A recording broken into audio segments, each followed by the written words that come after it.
আপনার কি মনে হয় যে তারা এত পাওয়ারফুল যে সেনাবাহিনীকে নিয়েও কটূক্তি করতে পারে, গোয়েন্দা সংস্থা নিয়েও কটূক্তি করতে পারে, মানে পাওয়ারের জায়গাটা কি এত দূর গেছে নাকি এইটাও তাদের একটা অপরিপক্কতা? না, এইটা পাওয়ারের জোরেই তারা গেছে, পাওয়ারের জোরেই গেছে, তাদের এই পাওয়ারটা আছে। ধরেন আমি একটা কথা বলি আপনাকে, আমি রাষ্ট্রের কোনো একটা প্রতিষ্ঠানকে নিয়ে একটা মন্তব্য করলাম, এখন ওই প্রতিষ্ঠানটা কিন্তু আমার প্রতি অ্যাকশনে আসবে না। অ্যাকশনে আসতে হবে গভর্নমেন্টকে বলছে তুমি কাজটা ঠিক করো নাই, বলে নাই তো। ডক্টর ইউনূসকে আমাদের ডেকে বলেছে তুমি কাজটা ঠিক করো নাই, বলে নাই তো। উনি এটা এনজয় করেছেন, এই দেখি কি হয়।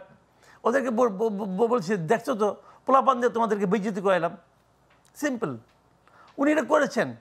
এখন উনি বুঝতে পেরেছেন যে এদের দ্বারা ওনার কাজ হবে না। দেখেন, যে সমস্ত তত্ত্বাবধায়ক গভর্নমেন্ট বাংলাদেশে আসছে তাদের মধ্যে যে তত্ত্বাবধায়ক গভর্নমেন্টগুলো বিতর্কিত হয়েছে তাদের মধ্যে ওনার গভর্নমেন্ট একটা, আর ছিল 111 গভর্নমেন্ট, আর বাকি আগেরগুলো কিন্তু কোনো বিতর্ক ছিল না। তো বিতর্কিত তত্ত্বাবধায়ক গভর্নমেন্ট যখন থাকে তারা কি করে, তারা কিন্তু একটা সেফ এক্সিট খুঁজে। আমার যখন দায়িত্ব শেষ হবে তখন কি আমি ঠিকঠাক মতো বেরিয়ে যেতে পারবো? 111 গভর্নমেন্ট কিন্তু আওয়ামী লীগের সঙ্গে আগে সেই সেফ এক্সিটের ব্যবস্থাটা করে নিচ্ছে, যে আমার কিন্তু যাওয়া থাকার ব্যবস্থা করে দিয়ে। আওয়ামী লীগ গভর্নমেন্ট ক্ষমতা করছে, মাসুদউদ্দিন এই বানাইছে, হাই কমিশনার বানাইছে, মইনুর আহমেদকে বাইরে চলে গেছে, সব সে ব্যবস্থা করে দিয়েছে। কিন্তু এখন এই ইউনূস সাহেবের সরকার দেখেছে যে আমার তো সেফ এক্সিট কই, এখন এই পোলাপান তো পারবে না, এই পোলাপান সে গ্রহণযোগ্যতা নাই। অগত্য পোলাপান মাথার উপর থেকে হাত সরাই নিয়ে এখন সে বিএনপির তোর ইয়েতে ঘাটে নৌকা ভিড়াইছে। যদি বিএনপি এখন যা বলবে সে শুনবে যে ভাই তোমরা আমাকে একটা সেফ এক্সিট দিও। বিএনপি কী করবে এটা বিএনপির ব্যাপার, আমি জানি না, কিন্তু উনি চেষ্টা চালাচ্ছে, এটা তো দৃশ্যমান, তাই না? আমি কিন্তু তাদের চিন্তাভাবনা যখন দেখি, তাদের বিভিন্ন রকম মানে আপনার কথাবার্তা শুনি, আমার কাছে কিন্তু মনে হয় তারা বেশ পড়াশোনা করা এবং গোছানো, কোনো সন্দেহ নাই।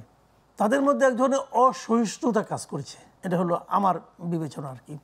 হঠাৎ করে মানে অসময়ে অনেক কিছু পেয়ে যাওয়ার কারণে এটার ভার তারা বহন করতে পারে নাই, যে কারণে তাদের মধ্যে এই কাজটা বেসিক্যালি আসলে এই স্টুডেন্টগুলির যে সম্ভাবনা, এই সম্ভাবনাটাকে নষ্ট করেছে ডক্টর ইউনূস নিজে, একদম নিজে হাতে এদেরকে সে নষ্ট করছে।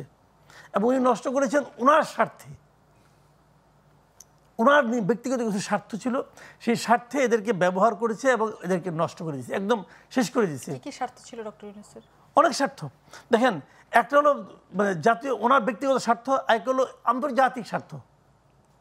উনি যে ক্ষতিটা করছে, এটা বলতে গেলে একটু সময় লাগবে, কিন্তু আপনি আমাকে ছোট করে যদি বলেন, ছোট করে বলতে গেলে বড় কথা বলা যাবে না, তাহলে আমি সংক্ষেপে বলি। সংক্ষেপে বলে উনি এই পার্টিটার গায়ে একটা ট্যাগ লাগাই দিচ্ছে, আমি বলেছি দল করতে, যে কারণে এদের গ্রহণযোগ্যতাটা একদমই মানুষের মধ্যে নাই হয়ে গেছে। দ্বিতীয় যে জিনিসটা হয়েছে, এদের হাতে অপরিমিত ক্ষমতা দিয়ে দিয়েছে, লিখিতভাবে দেয় নাই, কিন্তু তারা ক্ষমতাটা পেয়ে তাদের মাথা খারাপ হয়ে গেছে। এবং যে কারণে তারা করেছে কি, যেমন সচিবালয়ে সাংবাদিকরা ঢুকতে পারে না, ওরা ঢুকতে পারে। তো ওরা যে কী করে তদবির করেছে, ডিসি বদলে, অনেক ডিসির বদলি হয়েছে এদের সুপারিশের কারণে, এদের মাধ্যমে। এরা কি জানে কাকে কোথায় ডিসি দিতে হবে, তো ওখান থেকে তারা কিন্তু অনেক সুযোগ সুবিধা পেয়েছে, তো এইগুলো তাদের দিয়েছে।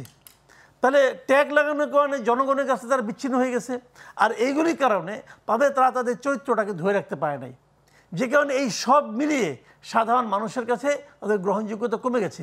তারা যদি এর থেকে বেরিয়ে আসতে পারতো তাহলে কিন্তু তাদের এখনও সম্ভাবনা আছে। এই দলের যে গঠন প্রক্রিয়া, যেভাবে তারা তাদের যে মানে বিভিন্ন রকম লিটারেচার আমি যা দেখি, যেভাবে তারা করতেছে, চাঁদা সংগ্রহ করছে, এগুলো কিন্তু আমার কাছে ভালো মনে হয়, ইউনিক মনে হয়। কিন্তু দলের হয়তো দু একজন লোক এটা মেনটেন করে, বাকিরা কি করে? বাকিরা তো করে না, এবং তারাই পাওয়ারফুল আবার।